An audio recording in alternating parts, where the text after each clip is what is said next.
your skin after a halo laser treatment. Right after your treatment, expect to be very red and your skin will look very dehydrated. The laser evaporates all the water out of the skin, so that's a very normal response and a very expected response.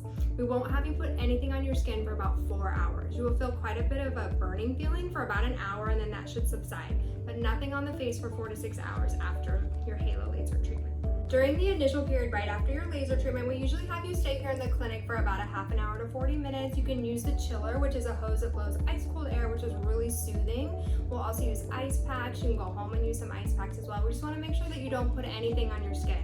So no product that you have at home, because we want to make sure that those channels that we've created with the laser are kept nice and open and not clogged up with any product. Caring for your skin after halo is actually quite simple.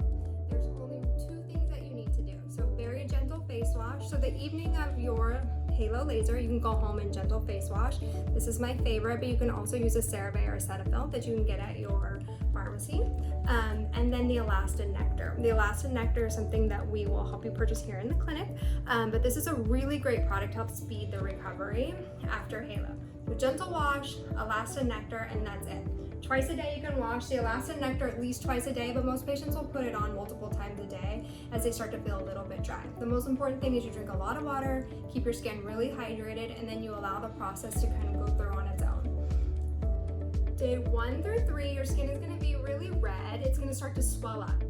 The next day after your laser, you'll wake up quite swollen, which is totally normal and expected, quite red, and then you'll start to get these little blackish brown spots on your skin. Those are called mends. It's just dead skin cells coming out. They feel a little bit like sandpaper.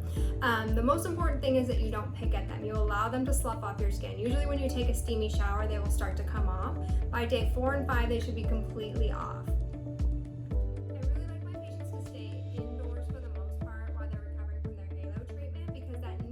Fresh layer of skin that you have is really susceptible to sun damage.